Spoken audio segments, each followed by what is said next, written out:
Yeah, let's get started with the situation right now in the Middle East. Right now, Mahmoud Abbas is in Russia, and on the other hand, we are witnessing that Israelis are doing each and everything that they were accusing Palestinians of doing, just raping, killing civilians, and unconditional support coming from the United States with no,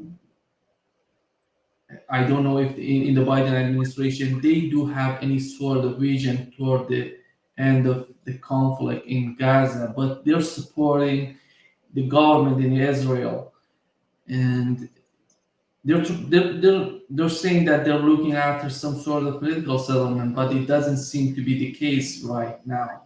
On the other hand, we have problems coming to the surface in the Netanyahu administration between him and his Ministry of Defense.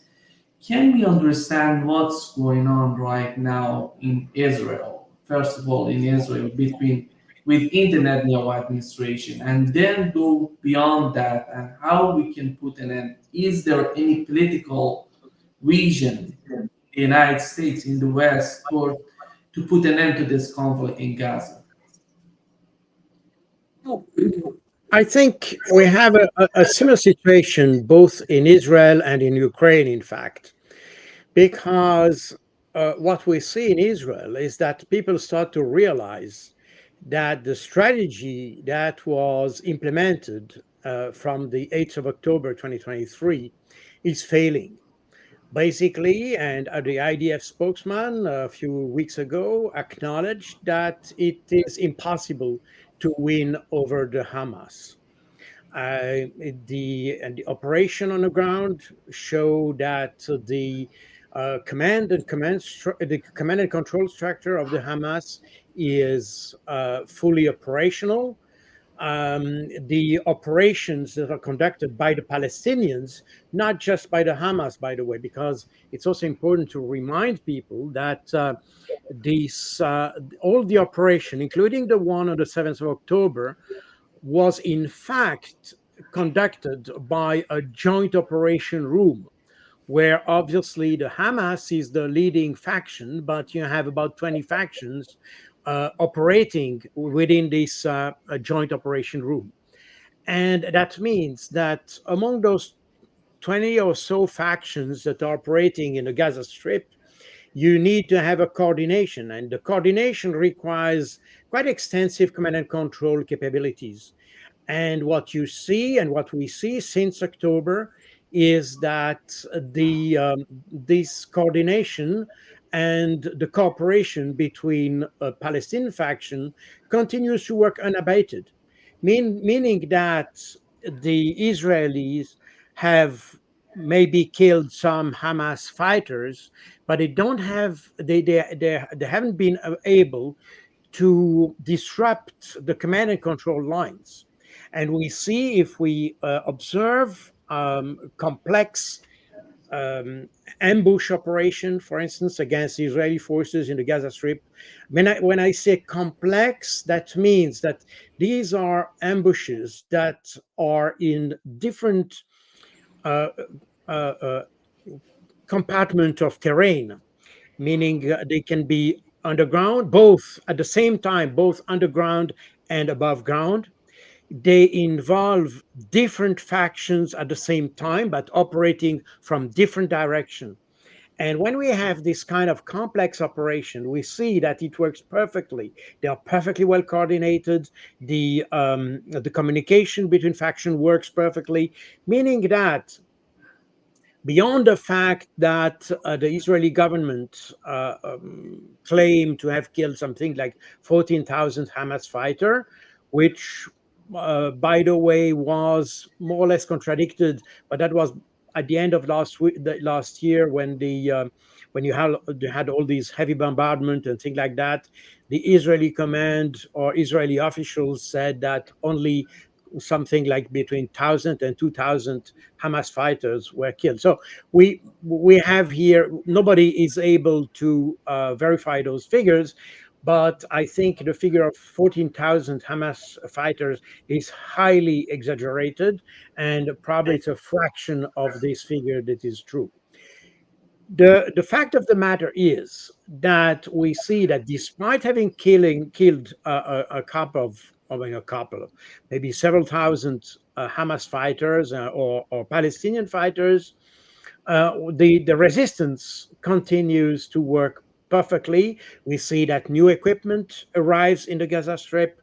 We see that the combatant use the equipment, are perfectly trained for that. They're perfectly trained for ambush operation. They're perfectly trained for guerrilla operation. So we are in a situation where, in fact, the Israeli forces look uh, unad- inadapted for this kind of warfare, while the experience, battle experience, increases on the Palestinian side.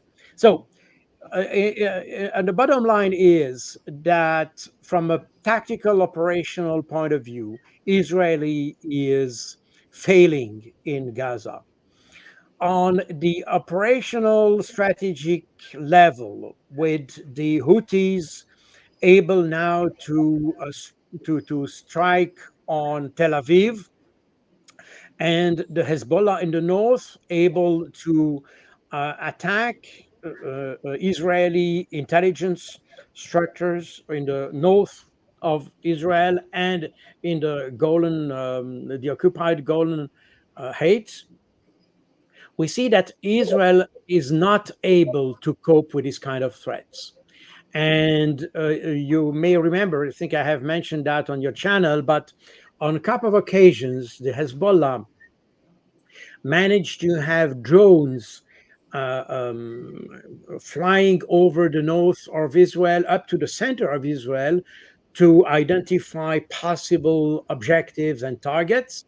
And they even published a summary of these flights showing that the Hezbollah drones were able to fly over very sensitive military Israeli military structures, that they were not threatened by these equipment such as the Iron Dome.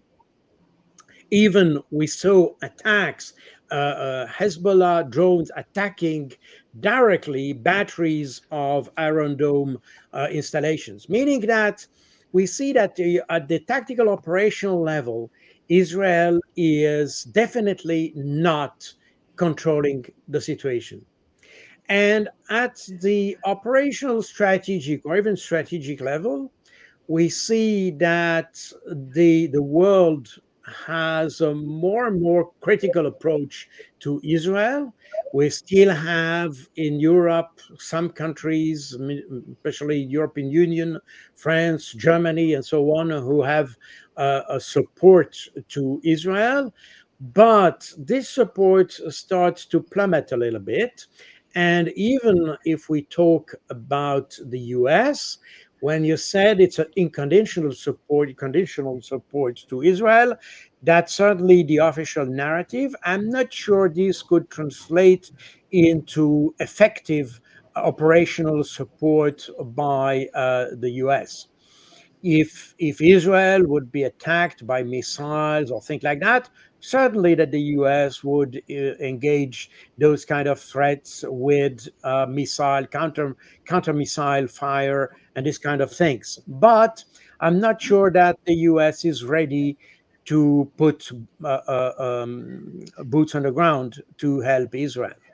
And I think that's a very important. They probably will provide some air defense support and things like that. We see that we may have even in Jordan and Egypt, they probably provide agree to provide some kind of even passive support. I mean, they will just prevent a missile or let's say unfriendly missiles to overflow their territory or to overfly their territory, but I'm not sure they will take active measures to protect Israel.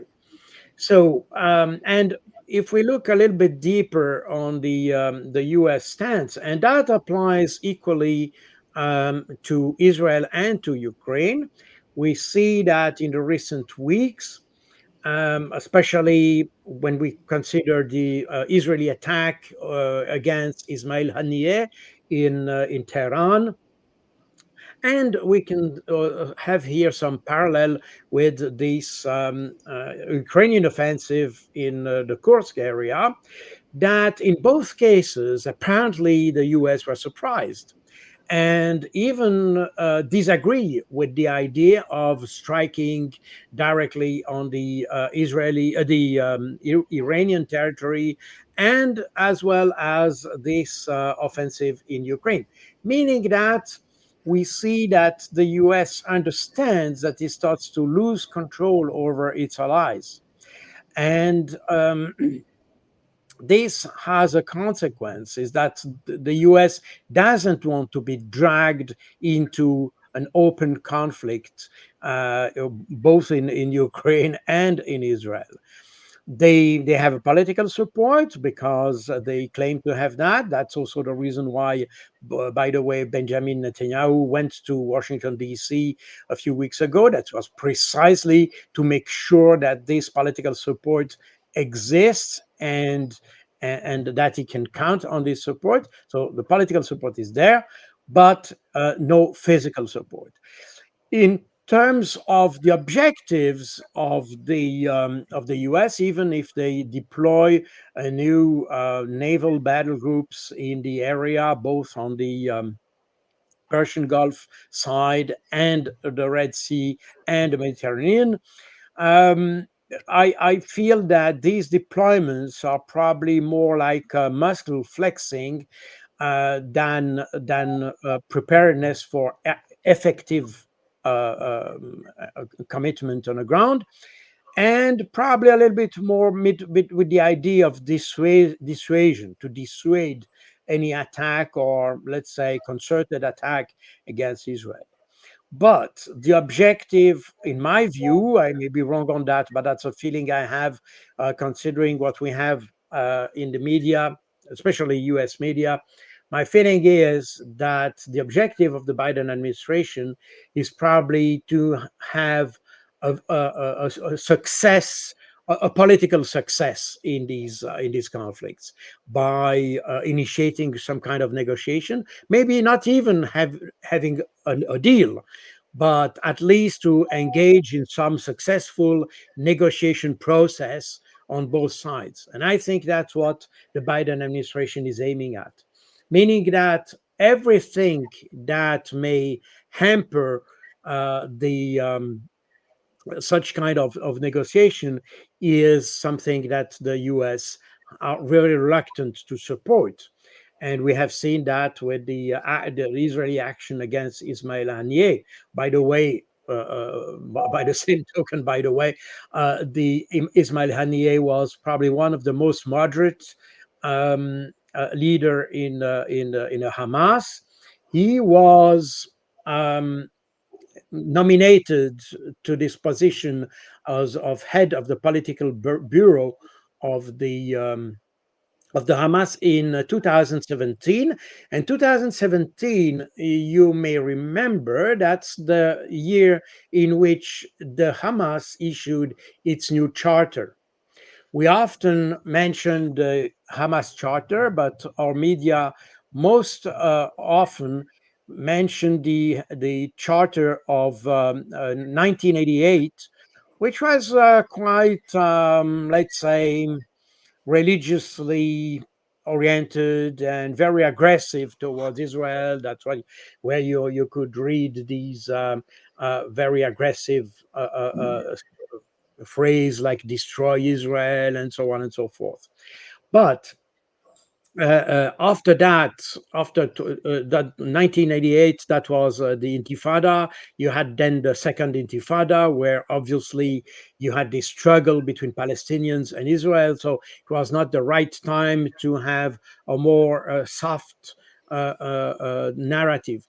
And yeah, after 2005, when you had the community elections and then the legislative elections in Palestine or the occupied territories, including Gaza, and when Hamas discovered that it could have a political role in the Palestinian-Israeli issue, then they started to have a more political stance.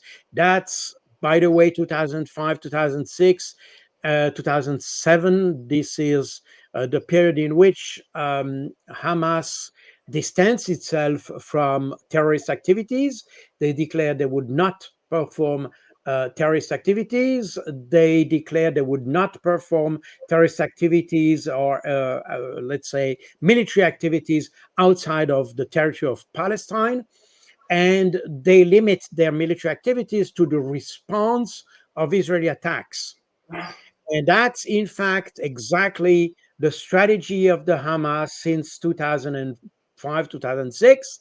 This is exactly this strategy. They respond to air attacks and bombings and things like that by shooting rockets, but they never attack first.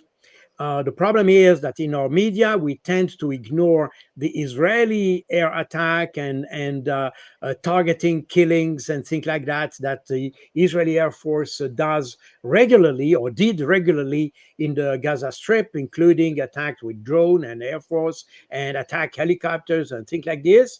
We never mention that in our media. We just mention the Palestinian reaction with rockets, and therefore we have this image of Hamas that attacks Israel.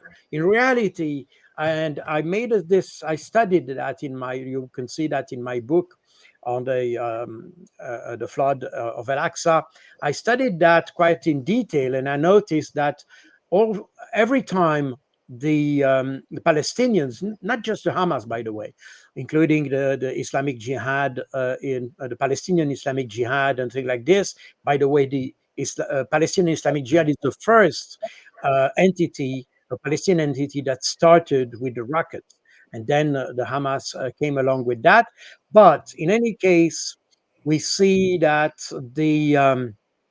these rocket attacks were always a response to a deliberate attack on civilians by the Israelis. So we can see that the Hamas had a very softened approach to the resistance, and that was written down, if you want, in the new charter that came out or that was published on the 1st of May 2017, where it's no longer the issue of destroying Israel or things like that.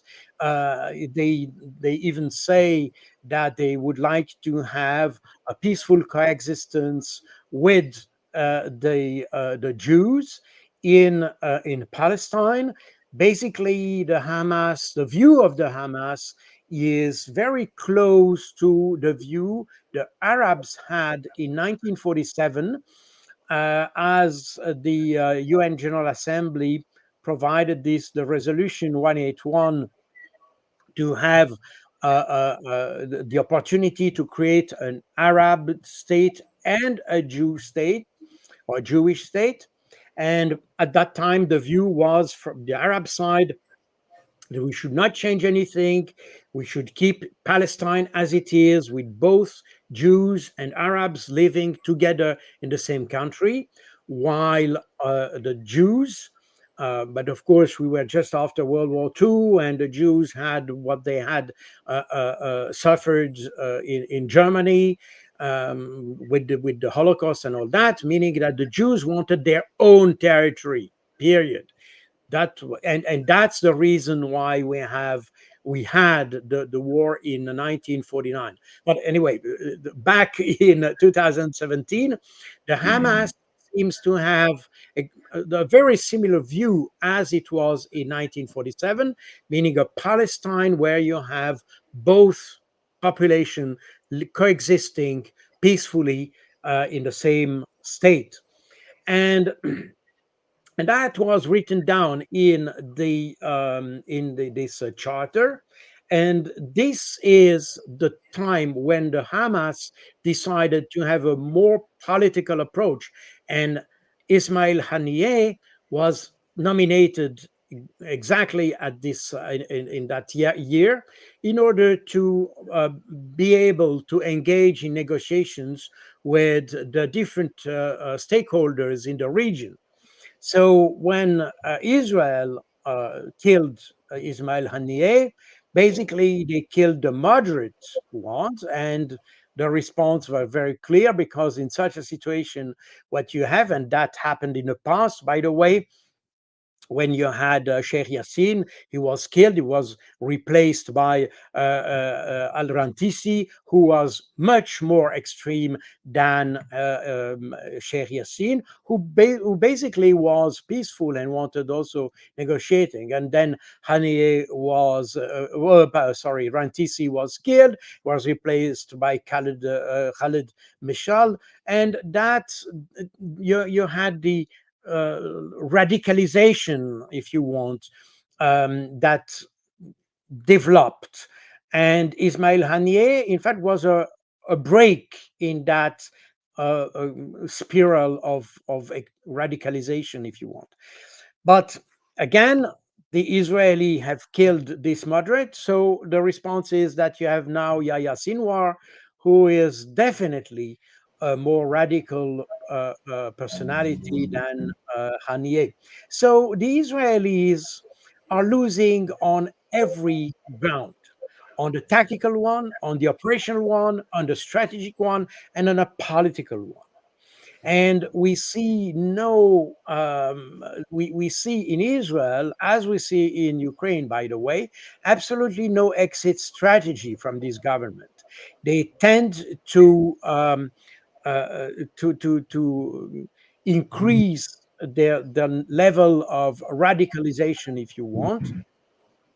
In French, you would call that the fuite en avant.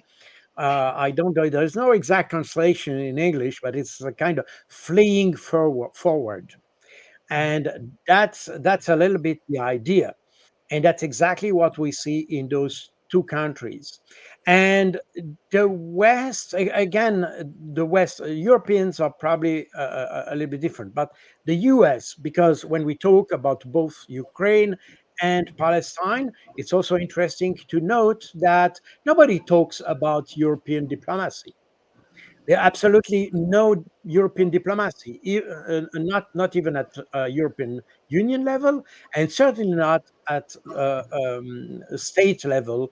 Even France, Germany, they have absolutely no words to say that. So when we talk about diplomacy, negotiation, or possible political settlement of the conflict, we think about US, in fact. But the problem is that the US seems to have no leverage on what is on the decision making in Israel as in Ukraine. And that's the interesting observation about this situation.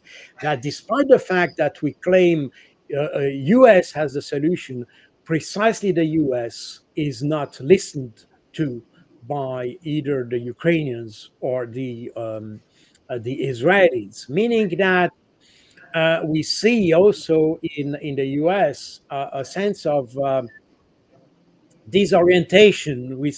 I have the feeling that nobody knows exactly how to tackle the issue, because everything they do with Israel, in fact, doesn't work. Israel does as it wants. Same with Ukrainians.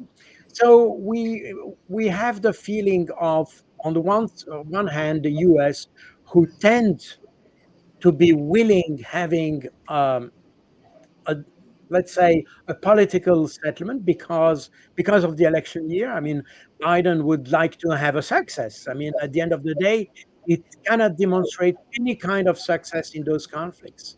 The problem has, in the last a couple of years, I mean, the last mandate of Biden, the problem has just worsened in both countries. And the administration was not able to provide any solution. And even the solution of providing weaponry and things like that, military support, sending special forces, and so on and so forth, then does not provide any recipe for success.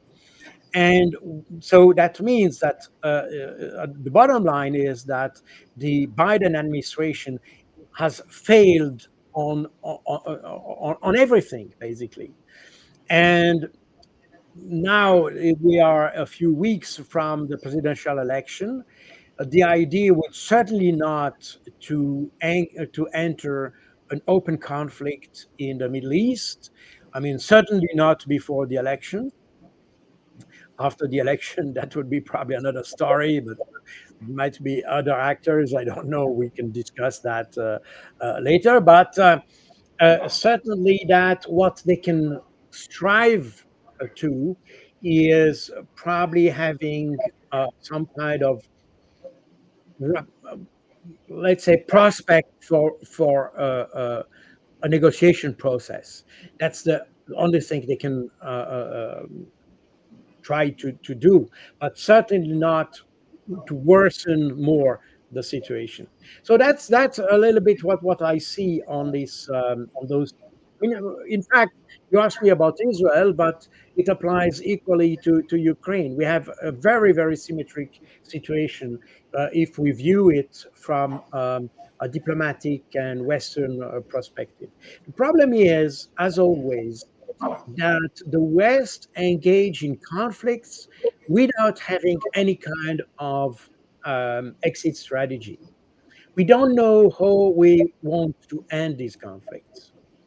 And that applies equally to the Afghanistan, Iraq, Syria, Libya, and so on. We wage war, we topple governments, we destroy societies, we kill people, but we don't know how to end that, and how to provide some kind of happy end to that.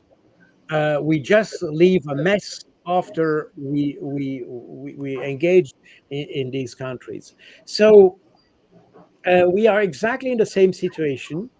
The total absence of, I would say, strategy, but the total absence, more specifically, on an exit strategy. And the even the support to Israel, as well as the support to Ukraine, by the way, was in fact based on a narrative, not even based on facts, not even based on a sober analysis and assessment of the situation, but based on wishful thinking, meaning that we hope that this will solve the situation, even though we see that it cannot solve the situation. And we are in both region exactly at the same in the same situation. So that's, in fact, is an interesting observation in itself, because what I'm saying now is exactly what the rest of the world sees. And the Europeans don't see that because they are, as the US, they are blinded by their own narrative, and they just behave according to a narrative, not according to the real situation on the ground. But if we look at the situation from another angle.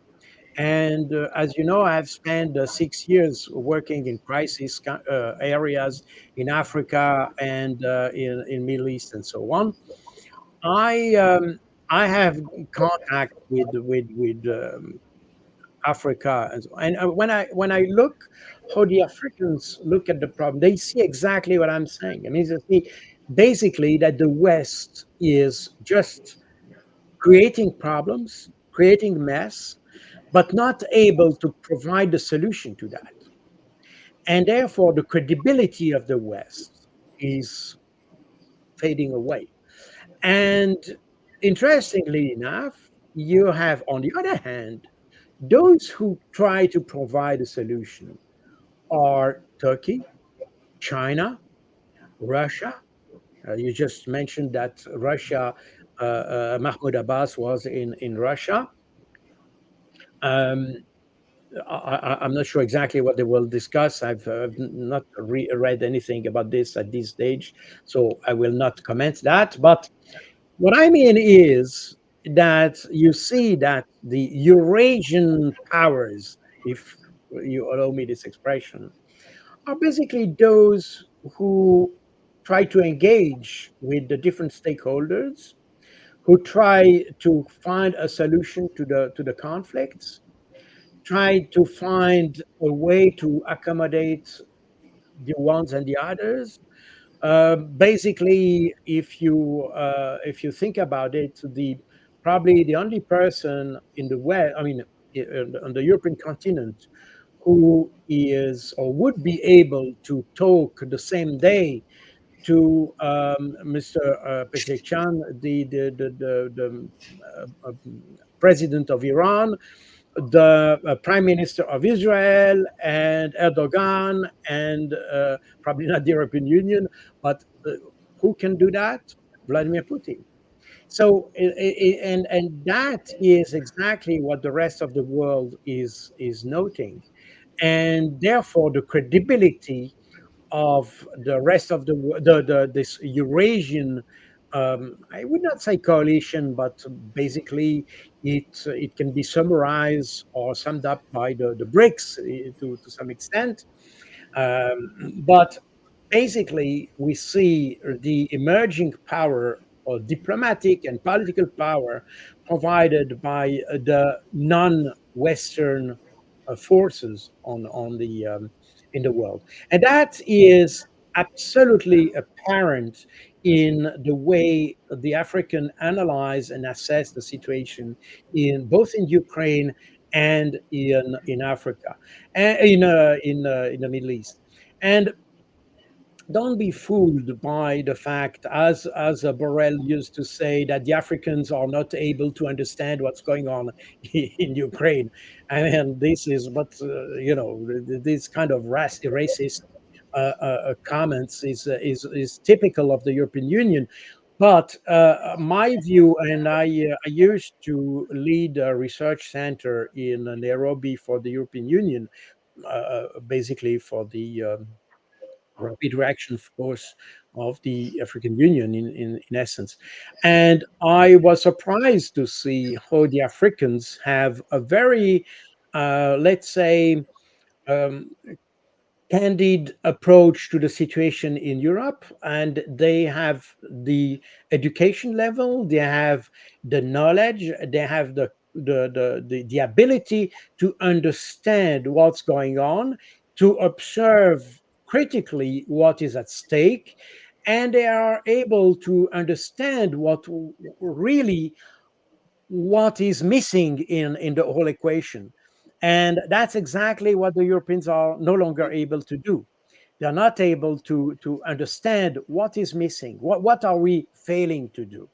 They are too much self-centered, ethnically centered, self-confident, arrogant, to make an assessment of their behavior that may or might, let's say, provide some more critical approach to the problem. So, but the Africans are able to do that because they're not involved, because they have a sober view on the conflict. They can see what is said both east and west, and therefore they have a better understanding. And that's exactly what we are witnessing, and the reason why we have these changes, these dramatic changes that are happening, especially in the Sahel region and all that, because these guys are definitely not stupid. They understand what is going on, what are the cultural and political weaknesses of Europeans, of France in particular, but the US as well. And that's exactly what we are witnessing. So this is, in fact, this inability of the West to solve the situation, both in Middle East and in Ukraine, is exemplifies the this fading influence of the West, the Western Hemisphere, so to say. Yeah. When you look at the situation between Iran and Israel right now, why it takes too much time to Iran to attack? Because they were talking about they're gonna attack Israel, but they didn't do it so far. And we are witnessing that there are some rumors that behind the scene there are some negotiations going on between Iran and the United States. And we are witnessing that the United States is sending more weapons to the Middle East. That it's how do you see this? Do you think at the end of the day Iran would attack Israel, or they're not going to do that? First of all, remember that in April, it took almost 2 weeks to Iran before it responded to the attack on the consulate in Damascus. So, meaning that Iran will not, they are not hip shooters. They are not hip shooters. They think, they strategize, they plan carefully prior to attacking. And we have to understand why. Because Iran, and especially with all the warmongers that you have in the United States and is Israel and all that, the willingness in Israel from the political elite to extend the war because they see, as they have always done. By the way, it's not new. It is since the early 50s. Israel is trying desperately to drag the US into a regional war in the Middle East. So we are exactly in this kind of dynamics, and Iran knows it perfectly, meaning that Iran knows that there is this threat on the one hand. On the other hand, remember that Iran reacted in April not to destroy Israel, but in fact, they did a very calibrated show of force. The idea was, it was probably more a message than a military operation, if you want, because the idea was to tell the Israelis, if uh, if you attack us, we have the ability to respond. And in fact, they did that extremely wisely by sending three or even four, depending how you count, three waves on flying objects. If you want, the first wave of drones that was designed at exhausting the Iron Dome capabilities. Then a wave of cruise missiles that was aimed at exhausting the David Sling capabilities of Israel. And then you had a missile wave that that whose purpose was to deplete the the Israel abilities of using their Arrow 1 and 3 missiles, that these are anti-ballistic missiles. And once they depleted that, and that's very obvious when you see the movies of what happened that day, you could say that after Israeli fired all these anti-missile missiles, then the last wave, and that's part of the third wave, in fact, but these were probably different missiles.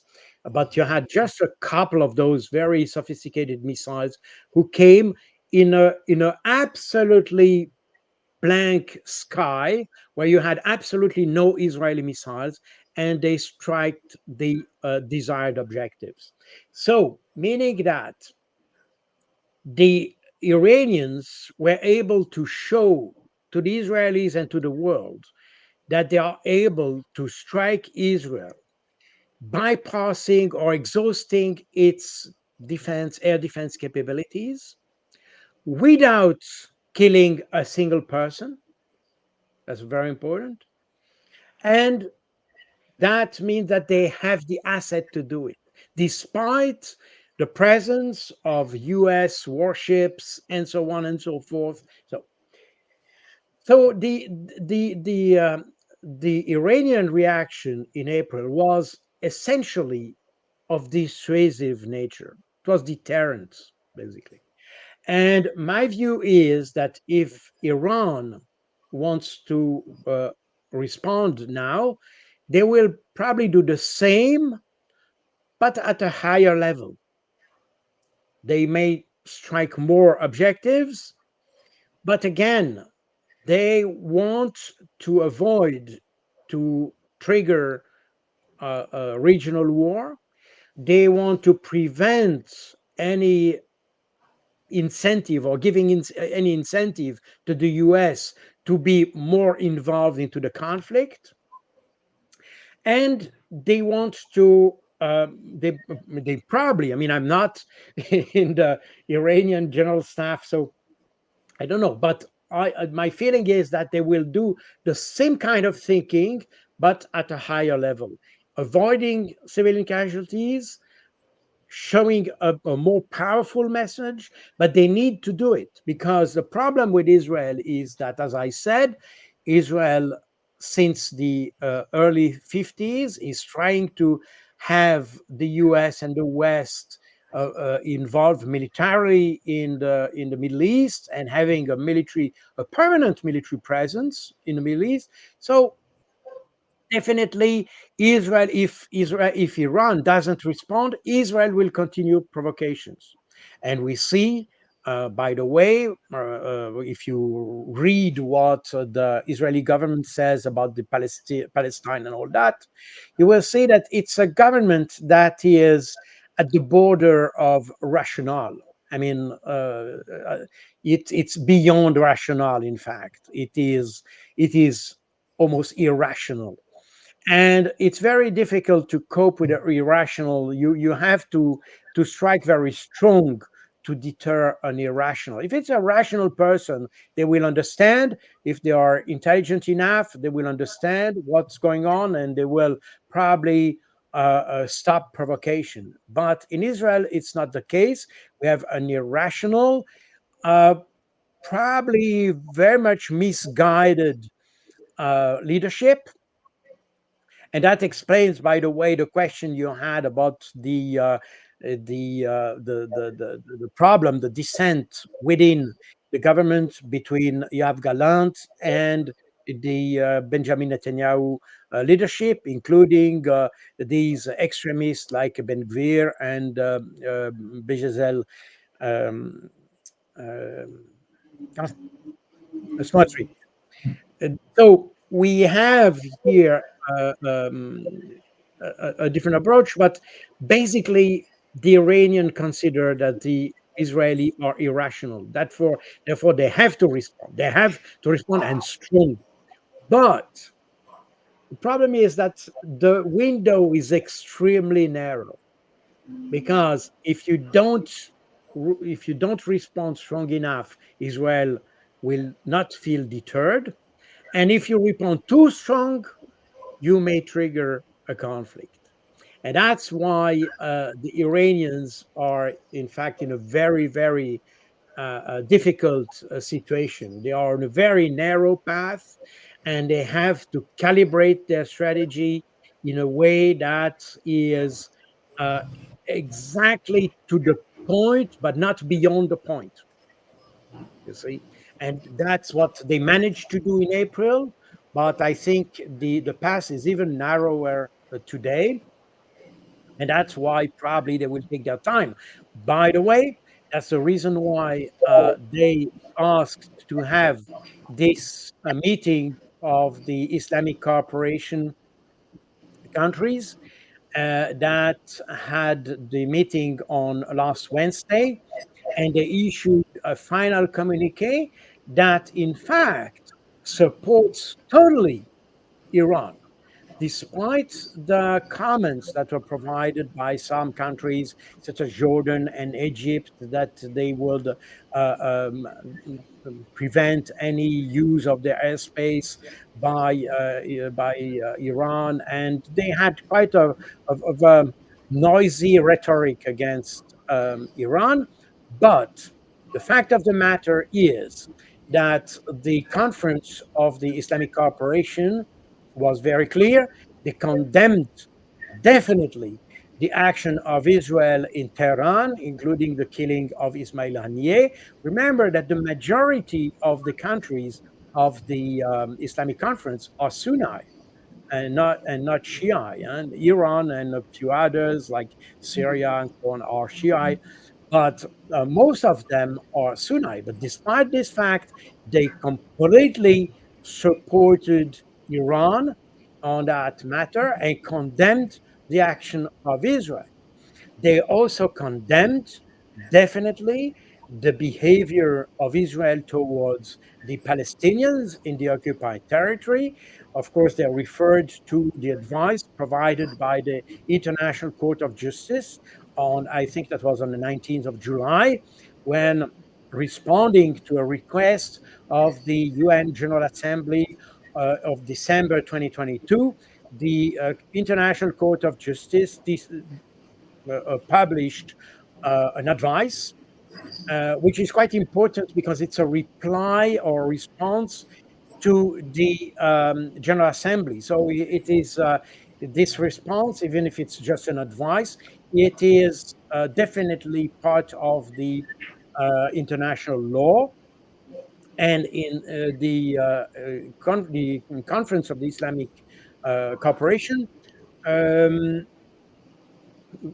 mentioned this advice of the International Court of Justice to condemn the apartheid policy of Israel.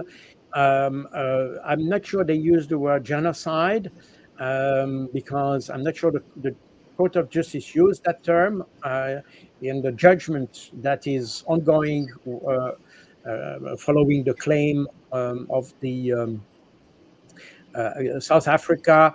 This is still the plausibility of genocide. So I think the word genocide was not used. I don't remember exactly. I've seen the final communique, but I don't see. I don't remember.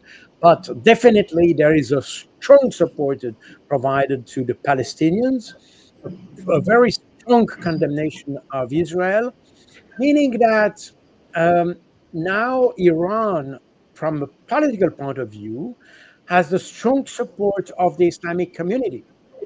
And that was probably something the Iranians were keen to have before providing any physical or military response to what Israel did.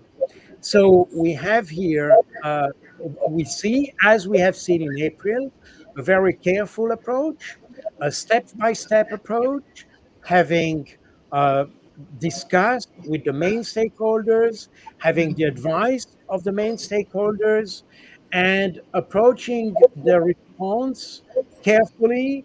With a, and I expect a very calibrated response, a strong one, but still calibrated.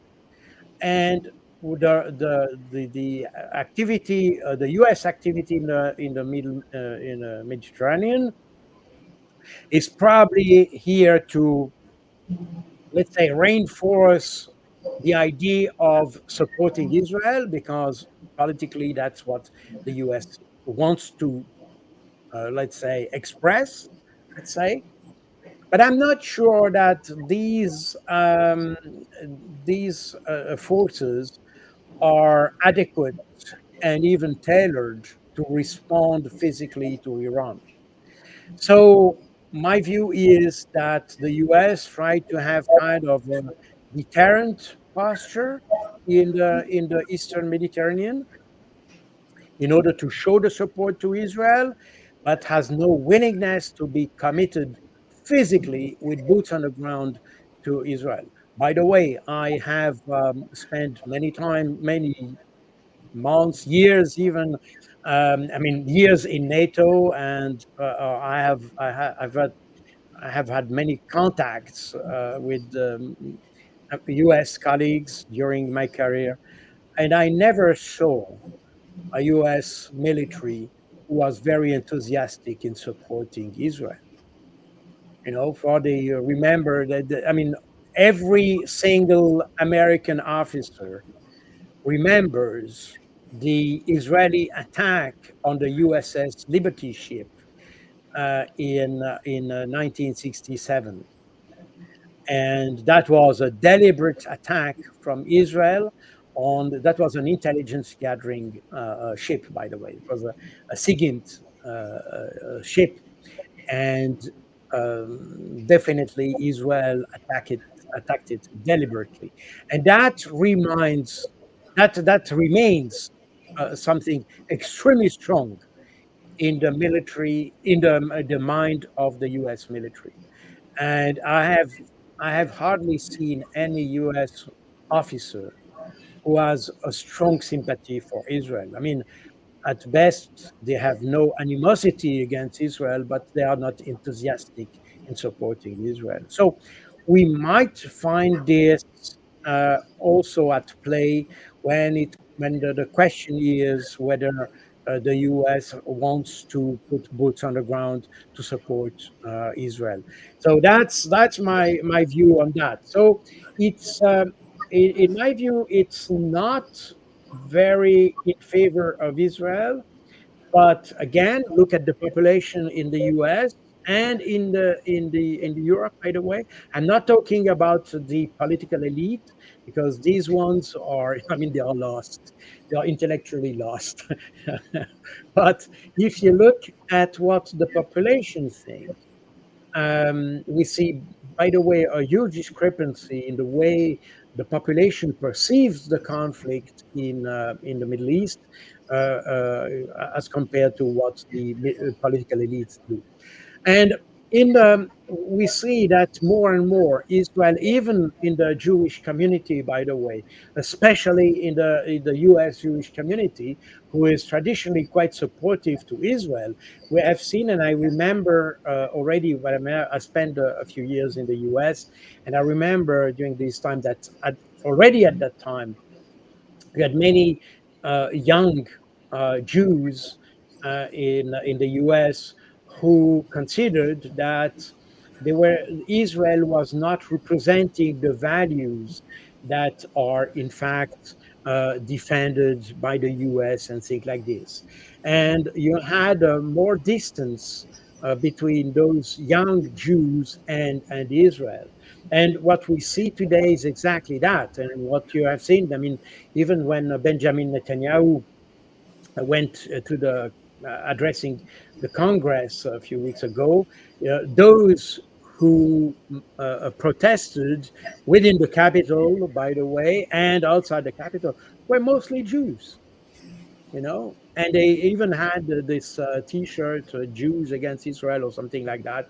I don't remember exactly what was written on that, meaning that uh, these and all the scandals that we have seen appearing in the Israeli press, by the way, nota bene, it was not even in the. I mean, that was certainly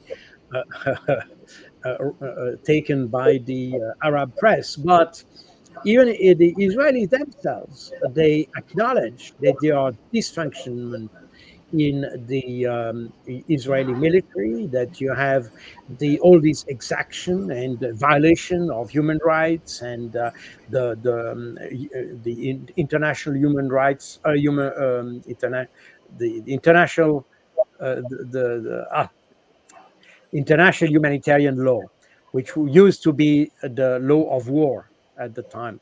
But there are severe violation of that. That was also acknowledged by the UN, and even very recently by the Commissary for Human Rights of the UN. So all that points at an Israel which is increasingly regarded as a rogue state. And all that makes any intervention or commitment or physical commitment to help Israel extremely controversial. And that's probably also why I said that the Iranians have a very narrow path to respond to the Israeli provocation. But if you look from the US side, they also have an extremely narrow path to respond, because you have the political commitment of supporting Israel, but you have the realities on the ground. I mean, everybody understands today that supporting Israel is also supporting a plausible genocidal state. So even if it's not, the International Court of Justice has not decided whether it's a genocide or not, the plausibility of genocide gives a certain flavor to the support you provide to Israel. And that applies. I mean, we see more and more in Europe, for instance, people asking, is it moral to send weapons to a country which is under suspicion of genocide? You see, and that's the kind of behavior which is, by the way, it's beyond what you may think or feel or think like that. It's just the application of international law, and that's why the people who are, let's say, critical towards Israel have an extremely strong position, because they base their judgment or their behavior on the international law and nothing else. So it's beyond what you feel about Jews and things like that. Therefore, that's why, by the way, you have, as a countermeasure, we tend to call these people anti-Semite and things like this. But if you go to the substance, this has nothing to do with anti-Semitism. Also, it's about respecting the international law. And the more you dig into the problem, the more you see that Israel, since 1947, even before it existed, by the way, because Israel existed from the 14th of May, 1948, but even before it existed, the Israelis have never respected the international law. And that's exactly the center, the essence of the problem. And that's also the essence of the criticism against Israel, meaning that when you start supporting Israel, and it's interestingly enough, the 7th of October has highlighted this problem, because before the 7th of October, a lot of people didn't even ask themselves what's going on there. Why do we have this conflict? We're also bad Palestinians and good Israeli, or probably for some others, we're bad Israelis and good Palestinians and things like that. But since the 7th of October, people started to dig into history. Why are we so far? And that affected many aspects, not just of the international law, by the way, that went well beyond of that, the behavior of the Israelis, even in our countries, the Israeli lobbies and all that, that was under scrutiny in most countries. And today we have this picture of a state that doesn't behave as we expect a democratic state to behave. It is probably nominally, in theory, the only democratic state in the Middle East. That's possible. But it doesn't behave as such. That's the problem. What it claims so, but what it does doesn't correspond to how a democratic state, a state that works according to the rule of law, should work.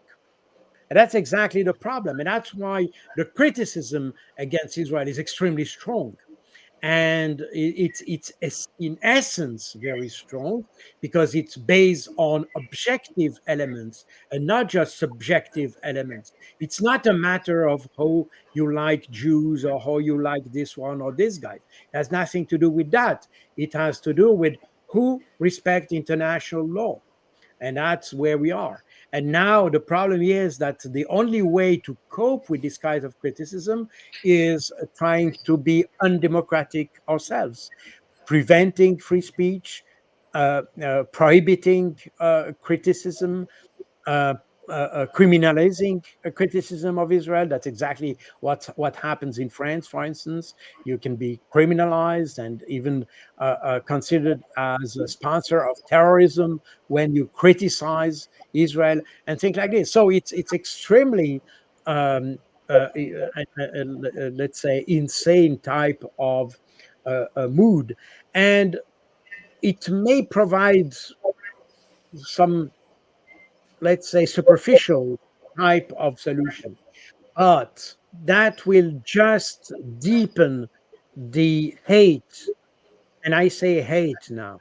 against the Jews and Israel. And that's the problem, because by not addressing the problem as we should, from a legal standpoint, but trying to prevent the law to be applied, then the problem shifts to the emotional side.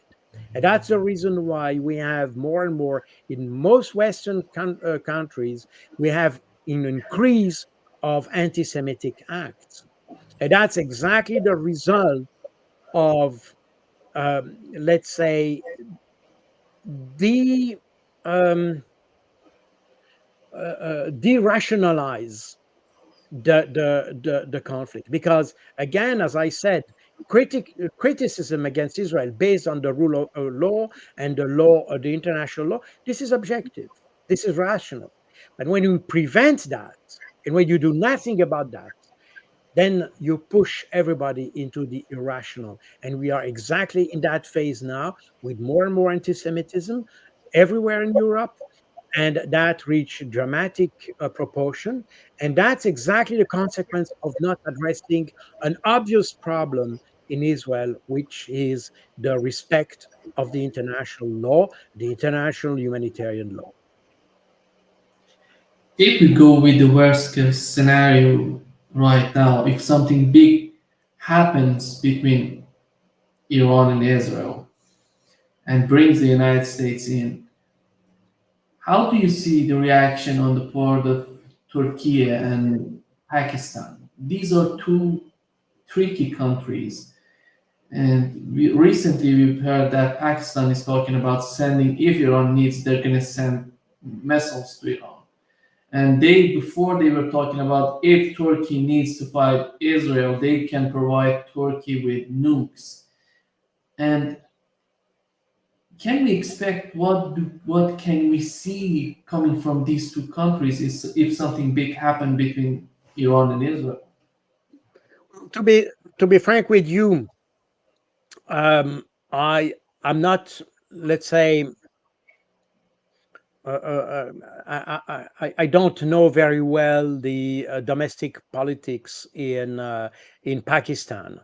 I know the broad lines, as everybody probably, but I don't know exactly who and how this kind of support could materialize, and who would be willing to do that, and what are the implications. And that's for me, it remains a question mark. As to Pakistan, I don't know.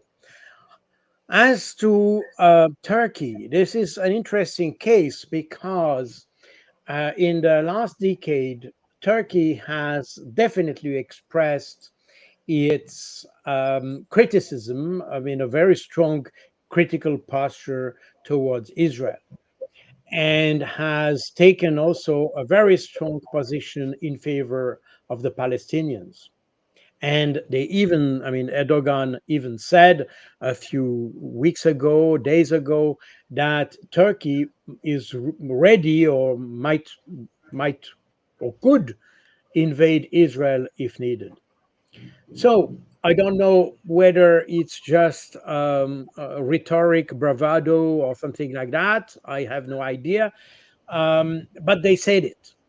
The interesting point with Turkey is that it's a NATO country, and that's a very independent one, in the sense that we have seen also in the Ukrainian conflict that Turkey is able to take very independent stance uh, towards the stakeholders, and it's the case here also. So they deliberately and decisively didn't take the posture of which is pro US. So we may expect anything, but at the same time, I'm a bit, let's say, suspicious that Turkey would confront the US, for instance. I'm not sure they would do that. So therefore, you may, but it's also a part of the political game in the Middle East.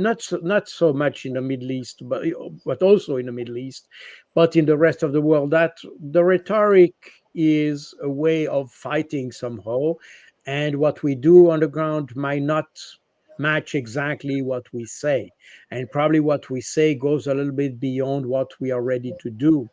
uh, that's also something we need to take into account. So I'm not sure about Turkey, but interestingly enough, again, I'm coming back to the final communique of the Conference of the Islamic Cooperation, and we see that the wording is absolutely clear, that there is absolutely no excuse to Israel. And we see, and recently, I think I mentioned also on your channel that recently the League of Arab States, who had the Hezbollah as a terrorist organization since 2016 or 2017, if I'm not wrong, they decide to remove the Hezbollah from that list. Meaning that, because it's not just removing just a word from a listing, it has implications. That means that now they are legitimate to support the Hezbollah physically, materially, militarily, politically, because it's no longer a terrorist organization. And that, in my view, is the kind of indication we should take very seriously, because it shows that the Islamic community, because it's not just the Arab community, I remind people that the Iranians are not Arabs; they're they're Persians.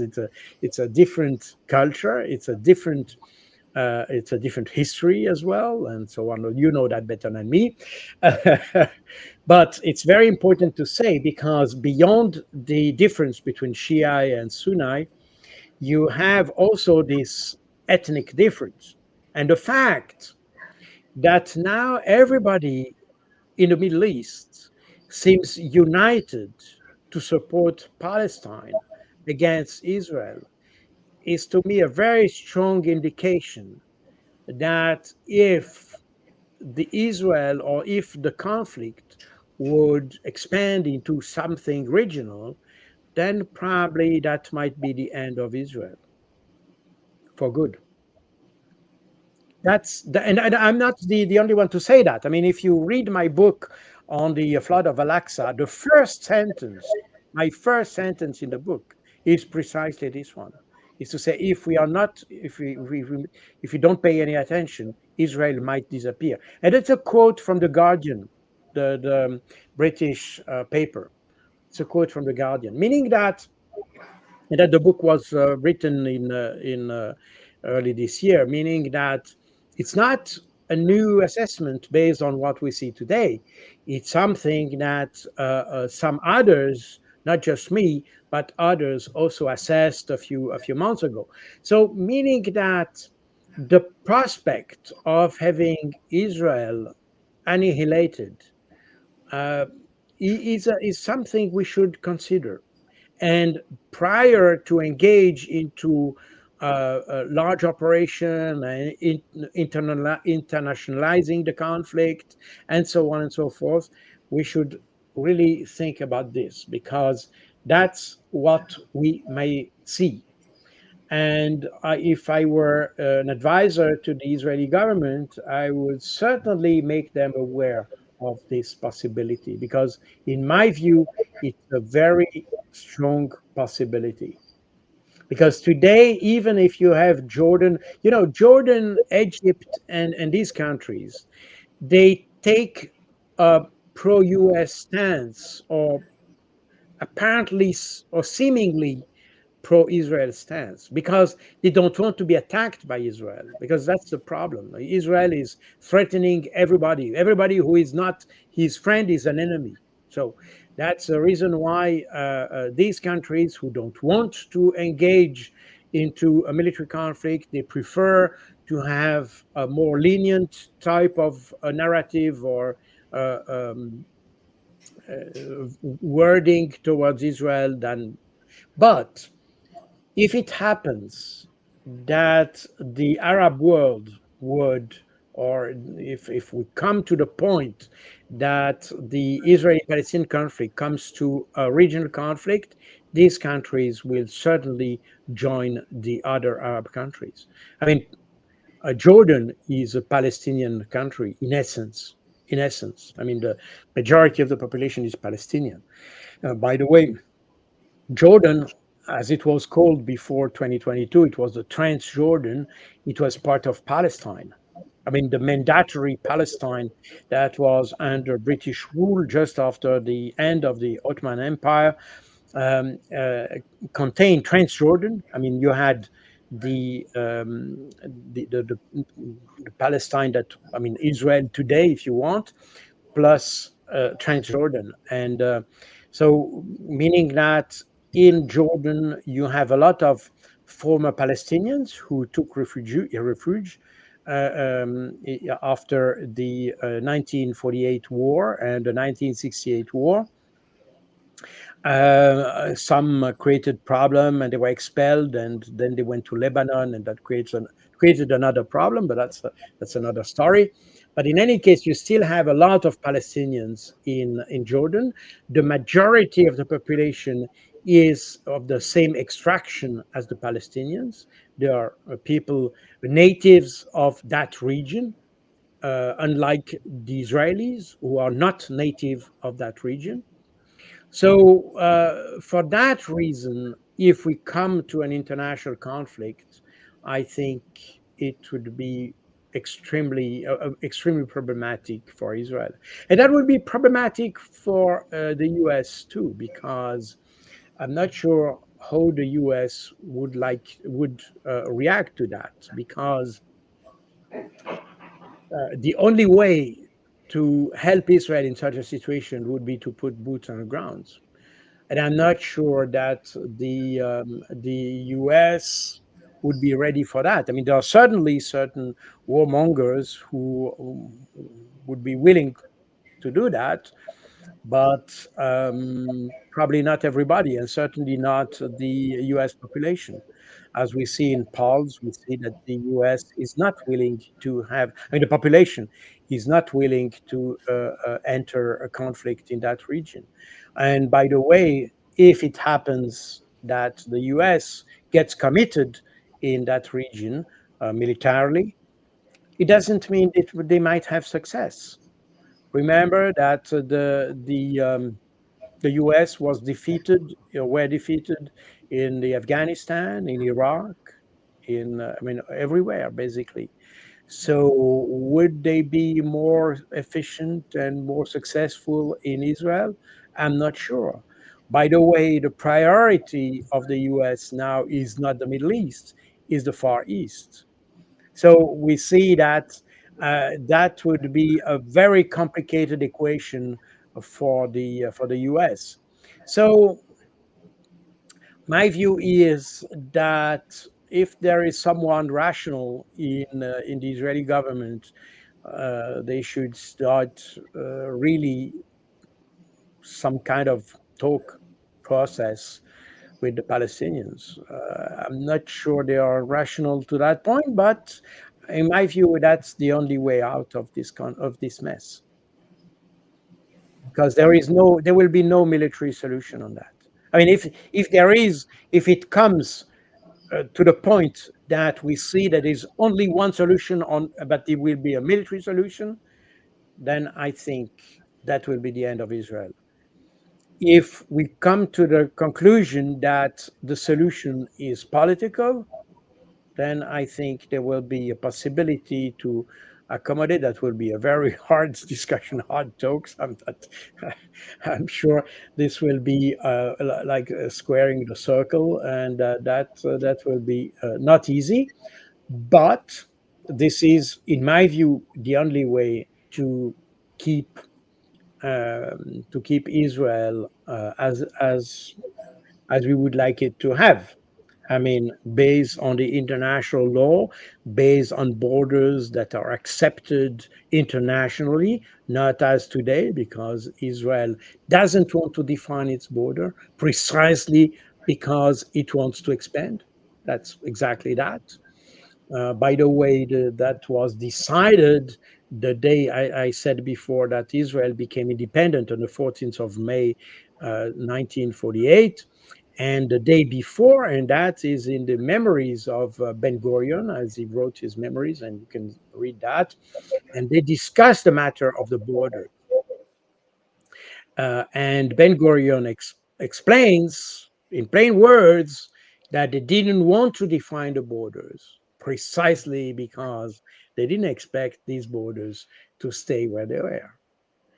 So we are exactly in that situation, and if as long as we don't have a situation on something which is extremely basic, such as defining the borders, like every country in the world, by the way, I think every country in the world has defined borders, and the UN has asked several times to Israel to define officially its borders, but Israel never complied and never responded to that request from the UN.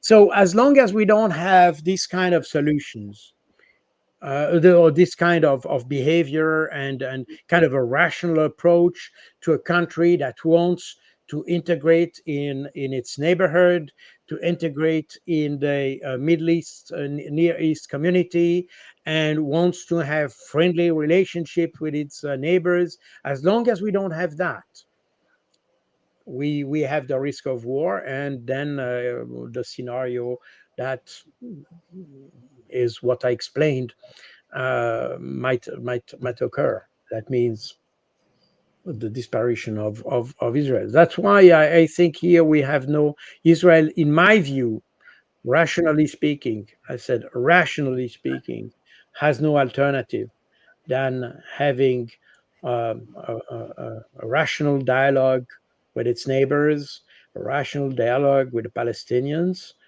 which, by the way, Palestinians are neighbors or uh, people in the region. So as long as this kind of talk or dialogue doesn't happen, I think we are towards the disparition of Israel, and many people, more and more people, are mentioning that. So I'm not the only one to say that, and that's a tragedy. That's a tragedy in a sense. But again, you can you you cannot force anyone if he wants to make mistakes. Then Yeah.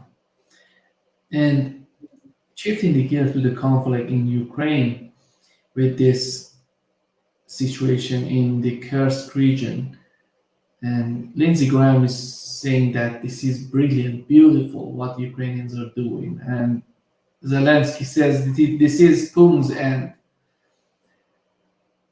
What's going on, in your opinion, in the Kursk region?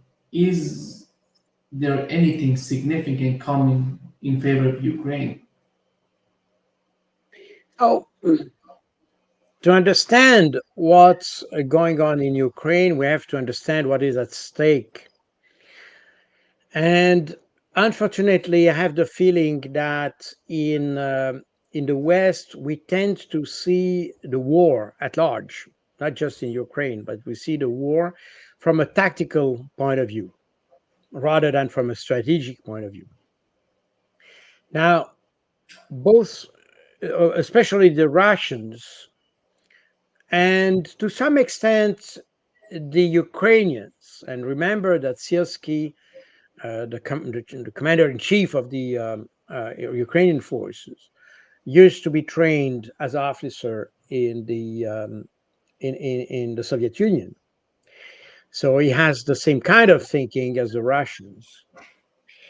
And for the Russians, war is not just what happens on the battlefield. War is something more broad, where everything has to be embedded. It's a holistic view of war. Now, the Russians have, from the very beginning, understood that they have what Clausewitz said, the center of gravity. The center of gravity is what is essential to preserve in order to be able to fight. That's the essential. And we're at strategic level. And for the Russians, their center of gravity is the stability of Russia, I mean, the country. And that's the reason why, despite what's going on Ukrainian territory, the Russians have struggled to develop their economy, and not just the war economy, as we say in the West, but also the economy of let's say the day-to-day economy, if you want, meaning that people should have enough food and a variety of food and all the product you may want from the West and from everywhere in the world and things like that. And in fact, if you look at what you have, some a YouTuber, I mean Western YouTubers in Russia, they've shown that if you go in a supermarket in Russia, there is absolutely everything you may want, even from a Western point of view. And that's, I think, was a priority for the Russian government to maintain, um, let's say, a courant normal. That means a normal way of life, if you want, in Russia. And even in the occupied territory, if you see, for instance, what the Russians have done in Mariupol and so on, because they want to have stability behind the battlefront, if you want. Everything which is not on the battle should be stable. And we see that it is extremely stable. On the Ukrainian side, the center of gravity is the narrative they have, because the narrative is exactly what supports or allows the Western support. The Western support is not based on what's going on in the field, it's based on what the government says. And that's why it's very important to keep that narrative. And that's exactly that was acknowledged by Joseph Borrell, the representative for foreign affairs in the European Union. He has left now, or he will be leaving, and is replaced by Kaya Kallas in that position. But anyway, so, but that was acknowledged. That it is the need for the Ukraine to have a narrative that is solid enough to ensure the Western support, and that Western support is vital for Ukraine, and that's exactly what we see since 2022. So, as I said, the center of gravity of Russia is stability, and that's exactly what the Ukrainians have understood. And that's the reason why they know that on the battlefield, I mean, on the battlefront, if you want, in Donbass and so on, they are not very successful. In fact, they have no enough power to counter effectively the Russians, and they know that. And that's exactly the reason why they try to carry the war within Russian territory or even in the Black Sea. I mean, if you look at all the operations that are conducted by the Russians in the Black Sea, I mean, the Black Sea has absolutely no operational value, because the war in Ukraine happens on the ground, and the naval forces and things like that have practically no role whatsoever. But attacking on the Black Sea, attacking on Russian territory, making terrorist attack, making raids into the Russian territory, as an objective to bring insecurity within the Russian territory. And that's the reason why also Zelensky asked the Western countries the permission to use their weapons inside of Russian territory. It's not that they will defeat Russia by using weapons on the Russian territory. But they will create instability, because there is still this idea that if they create instability, that will create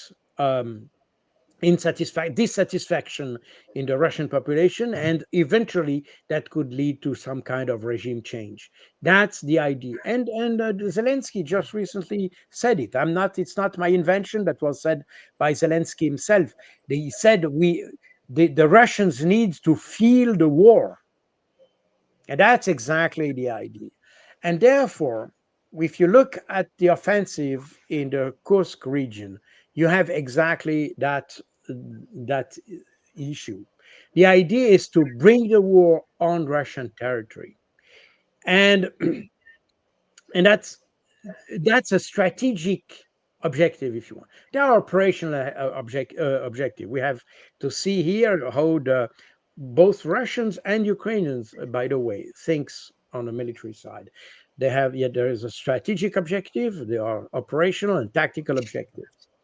The strategic objective is to destabilize and to bring destabilization in Russia. And by the way, some media in the West mentioned that the this Ukrainian attack in Kursk was promoting some kind of instability in Russia itself. So we are, I mean, we are far away from an effective objective, but that's the idea. In addition to that, they may have operational objectives, like, for instance, the Kursk nuclear power plant, and the Kurchatov nuclear laboratory, which is nearby, close to the nuclear power plant. So we these are operational objectives, because for the troops, when you send troops fighting, they need to have a concrete objective, something they have. They have to say something. They have to tangible. A strategic objective is not enough. You need to have tangible objectives, and that could be possible objectives, like an operational one might be this nuclear power plant. You may have other tactical objective, like the city of Shuja and things like this, that everybody talks about, and there are probably other ones, but these are tactical level. The fact of the matter is that the Russians were able to counter this offensive, and if you look at the map, I looked at the live map UA, which is a Ukrainian map. You can see that the Ukrainians have managed to enter something like 10 miles, or about 16 kilometers, within Ukrainian Russian territory. But the nuclear power plant is about 50 kilometers away. I mean, is even 50 kilometers further away from the front line. So the Ukrainians are far away from taking over that nuclear power plant. But that was probably an objective. But I think the main objective of that was to bring the war on Russian soil.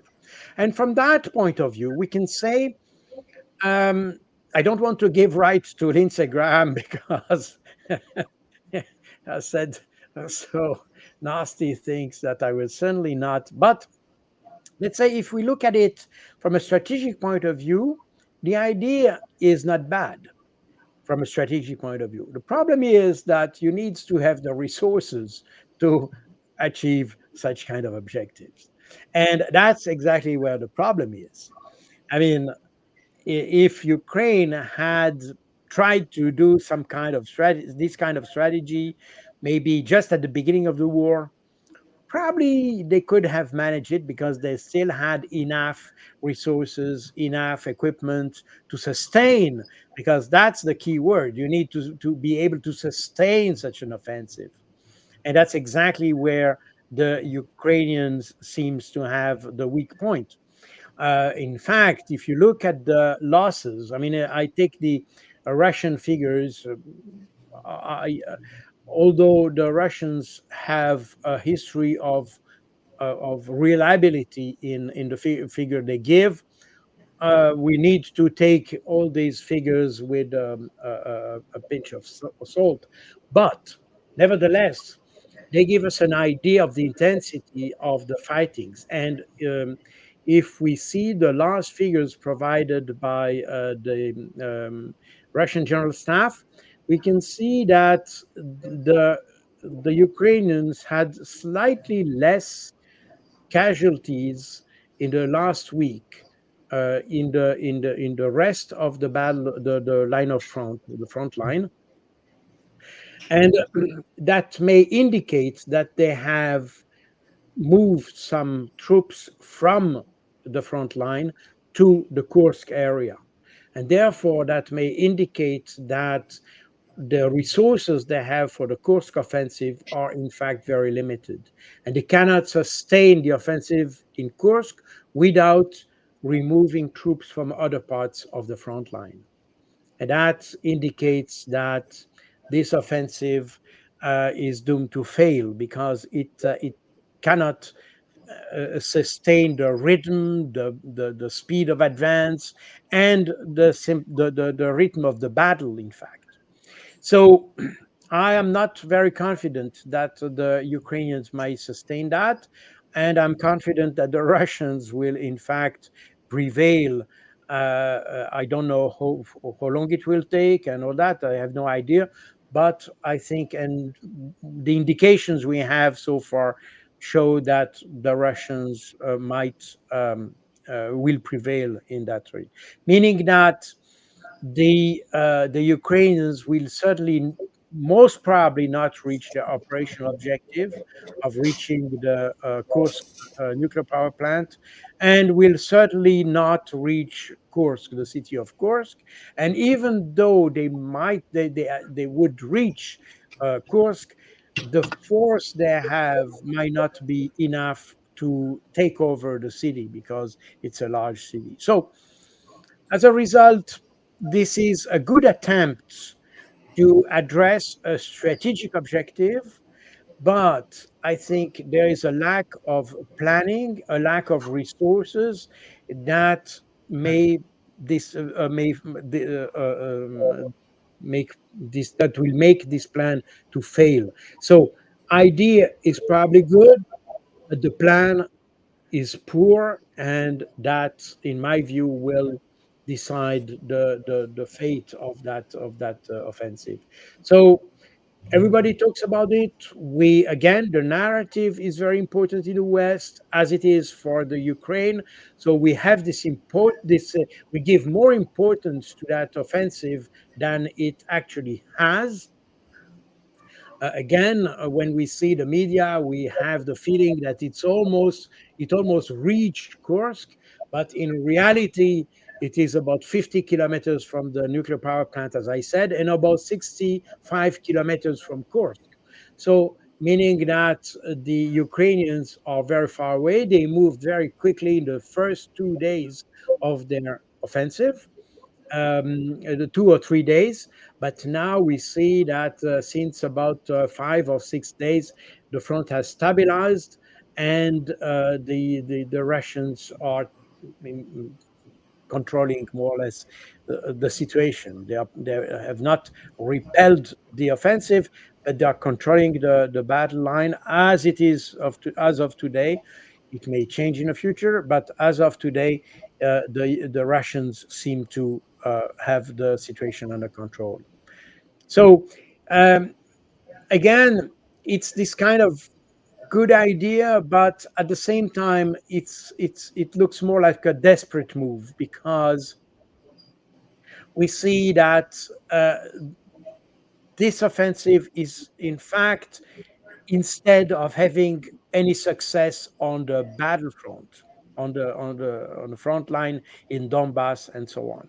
In fact, on the other areas of where you have fighting, the Ukrainians are withdrawing. So we see that it's not good. Now we have also, I didn't mention the time factor, which is important because um, Zelensky, as he launched this offensive into Russia, um, he said that time was working for Ukraine. And as a matter of fact, if you consider that the Ukrainians want to address the center of gravity of Russia, that means destabilize Russia and destabilize the country, we understand that this will not happen within days. That will take weeks or even months before you have an actual destabilization, dissatisfaction from the Russians, and that dissatisfaction translates into a political move and eventually some kind of revolutionary movement. Well, I'm, I'm confident this will not happen, but let's assume it might happen. This will not happen within days, it will take months. Now, we see that probably made what helped the Ukraine decision is the fact that Russia has not achieved decisive victory in Ukraine, and that in fact, even though the Russians prefer to maintain their own troops, they preserve their troops, and therefore they don't look for having very rapid advance and risky operation and things like this. They tend to move to fight on the safe side, if you want, and for that reason they preserve their own troops and they kill more Ukrainians because again the objective that was stated by Vladimir Putin on the 24th of February 2022. This is still the same objective. This is demilitarization and denazification. In other words, the Russian victory is understood as the destruction of a potential, not as taking territory. And for that reason, the Russians move very slowly. They destroy a potential, but they move very slowly. And the problem is that from the Ukrainian side and the Western side at large, we tend to interpret this very slow pace of advance, we interpret that as a failure of the Russian to achieve decisive success. And therefore, we may have enough time to implement other strategies that may affect the Russian society. That's probably the rationale behind the Ukrainian decision to attack to attack Ukraine. I mean the sorry the Kursk region and Russian territory. That's probably the rationale. This time factor is probably important because again and again, when I see in France especially, but not only, when we have experts discussing the war in Ukraine, the West tend to measure the success with the number of square kilometers. I mean, the gains, the territorial gains. And this is not the way the Russians think. The Russians don't, and that's very Clausewitzian, by the way. Clausewitz didn't see the military objective. I mean, the decisive objective is not the conquest of territory, but it's a destruction of forces. And that's exactly the way the Russians see the problem. So we see that the Russians aim at destroying a potential and they don't care about territory.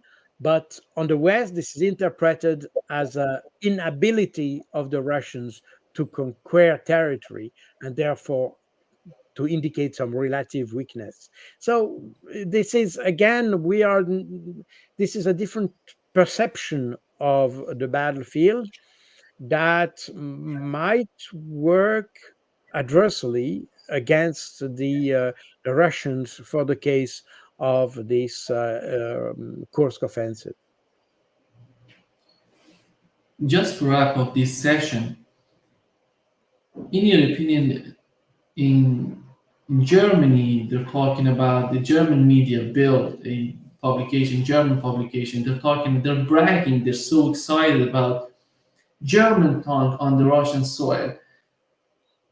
When you see this type of behavior on the part of Germans, do you think that this coming from some kind of hatred toward Russia because all of that history between Russia and Germany, or they're doing this just to make the decision makers in the United States that just in order to satisfy them? How do you find this behavior? Because this is a country that has been suffering a lot, even in the European Union. One of this conflict in Ukraine has hit Germany the way that didn't hit any of these European countries. And right now they're talking this way. It seems that they're benefiting from the war in Ukraine, and everybody knows that's not the case for Germany. Well, you have in Germany, not only in Germany, but in particular in Germany, historical reason for that. Remember that Germany was opposed to Russia in the First World War. It was opposed to Soviet Union in World War II. And remember, in World War II, the Germans were ready to have some kind of talks with the Western allies, but didn't want or didn't consider having any kind of talks with the Soviets. And that illustrates a little bit this, I would even say, fear that the Germans have towards Russia. And that's historic. I mean, you had that very centuries ago, and that materialized. That explains also why you have people like Ursula von der Leyen. She's German, by the way, and her grandfather was administrator in the Nazi occupation of Ukraine. So you have this kind of people, and they were raised with the hate of the Russian, of the Soviets, and so on. You have the same thing with Annalena Baerbock. You have this is part of the of some kind of culture, um, and it's interesting because my grandfather my grandfather was French, and he used to fight in World War One, and he fought against the German and went even twice in the battlefield of now the name Verdun, in Verdun, with the terrible battle of Verdun, and he was even after the war he was in the occupation troops, and so he made from 1914 up to 1920. He made 6 years of war. And but it's interesting that in my family, never nobody complained about the Germans or tried to portray the Germans are bad persons and things like this. Even though part of my family died in the First World War and the Second World War, by the way, um, but nobody really today still keep that as a part of anti-German culture. So it seems that as this kind of this behavior between coming from the wars, the French, and at least in my family, I can witness that. But as in my family, nobody continues to discuss this. There is no peace was signed and that's over. That's over. Period. We were soldiers. We fought as soldiers. We did what we had to do as a soldiers, but not as a human, if I can say it that way. So they didn't kill because they wanted to kill. They killed because that was defending the country. But we have nothing against the Germans as a persons. Um, I have the feeling that in Germany, the thing has become more personalized. So they didn't just fight against a system, against an army, but also against individuals. That's probably that. That's probably not doesn't affect all the Germans, but we see that we can feel that when we hear at Ursula von der Leyen. It's exactly this kind of cultural hate, if you want, that is around, and that probably explains a little bit why the Germans are so keen to support the Ukrainians. And from the Ukrainian side, remember that the western part of Ukraine was used to be part of the Austro-Hungarian Empire after before the end of World War One. And after the end of World War II, as all these empires were split and new countries were created, um, this western part of Ukraine continued to have this idea of independence. They didn't feel Slav. They were not Slavic countries. And they didn't want to be a part of that. They felt more like something in between. And they they tried to keep this kind of independence. And by the way, the first independence of Ukraine, that was not the Ukraine we know today, but that was kind of embryonic Ukraine. This first independence was granted by the Nazis after the invasion of the Soviet Union. So, and remember that we probably I have mentioned that several times when we talk about the Azov battalion, and we have mentioned several times, and I have made pictures that have circulated. Now they've become viral on the internet. This which shows the similarities between the symbol of the second SS division, Panzer Division Das Reich, and the Azov battalion today. It's almost the same symbol, slightly modified.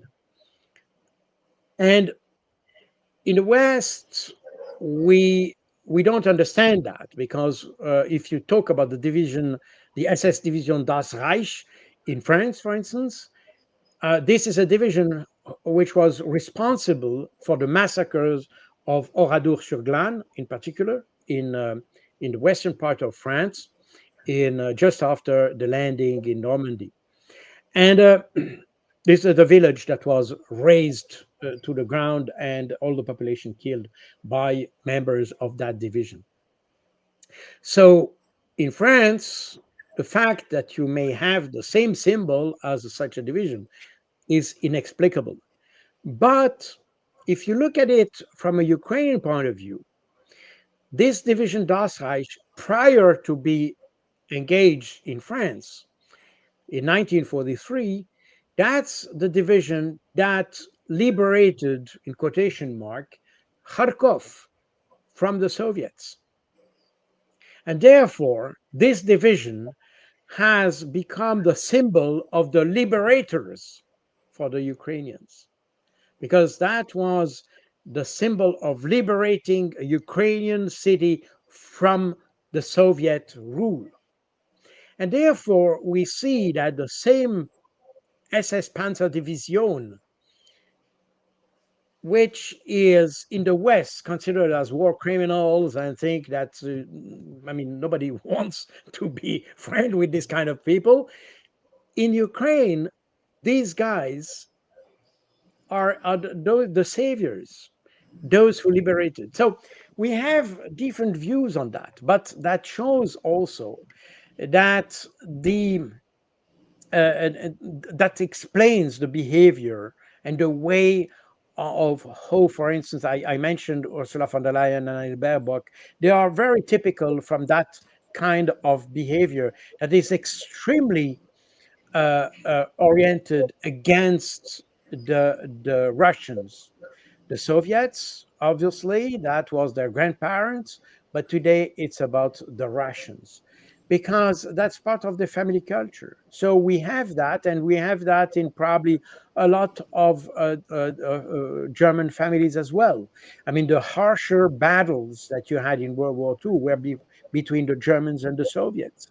So that probably explains that. And that probably explains why the Germans are so keen to support the Ukrainians. And that explains, in return, why the Ukrainians are so, let's say, have so much expectations toward the Germans, because that's part of their history. So not everything can be explained by history. But I think we are talking about very recent history, because when we talk about all these leaders in the West, I mentioned Annalena Baerbock and so on, their grandparents were involved. I already mentioned on your channel that if you look, Blinken, his grandfather was Ukrainian, Victoria Nuland, same thing, and you can see all these people, in fact, have have known people who fought the Soviets. They have known their grandparents. So it's very close, very near. We are not talking about centuries ago. We're talking about decades ago. And that's part of the equation. We have also to consider that. Um, the we I have the feeling, and again, I'm speaking from personal experience, because again, I come from a family who understood that after the war, it's no longer war. And after the war, once peace is signed, it's peace. And if it's peace with all the consequences. And you have also to also be able to shake hand with your former enemy. And this is something that's the same applied to my uncle. My uncle was part of the French resistance, and well, as a resistant, he killed Germans in France. But after the war, he became long after the war, because I don't want to talk about his military history. But long after the war, he became a leader, the director of music company in the south of France, and they invited a German music company during some festival and things like this, and they had very good relation. Although they used to fight, they used to kill Germans, but war is over. We are not talking about this anymore. We are talking about musicians, and this is it. So this is probably part of the family culture to understand that there are moments where we have to make peace, and to make peace as a reality. I mean, something concrete. It's not just an idea. It's just the fact that you agree that your former enemy is a former enemy, is no longer an enemy. And in my family, that worked that way. And I never heard my grandfather complaining about the Germans, or my uncle complaining about the Germans. That was never a theme of discussion. Now, we can assume that probably in other cultures, in other families, you have they keep this kind of antagonism very vivid, and for that reason, they make no difference in what happens today as what happened 50 years ago, 40 years ago, or 100 years ago. And that's probably the pity. We need to have this ability to understand that that was a time for war, and today there's a time for something else. And even if we are at war, we also have we should have the ability to work towards ending the war. We should have this ability to understand that at one point, I mean, we cannot fight for the eternity. At one point, this must end, and this must end before we are reaching the point where you have no fighters anymore. And we have also to understand that once it's over, it is over. So that means that there will be a point where we will have to talk to the Russians, you know. And it's interesting when we listen to European politicians, we have the feeling that they don't understand that at one point they might need to talk to Russians. They behave like little kids that don't project in the future what may happen. They they fight furiously today, using uh, uh, extreme wording and things like that, and they don't realize that it might be a point where we need to stop that. It's part of wisdom, but I'm not sure that wisdom is one of the qualities we can we can expect from our current leaders. Thank you so much for being with us today. Great pleasure as always. Thank you very much. Thank you for inviting me. Thank you. Have a very good time. Thank you. You too.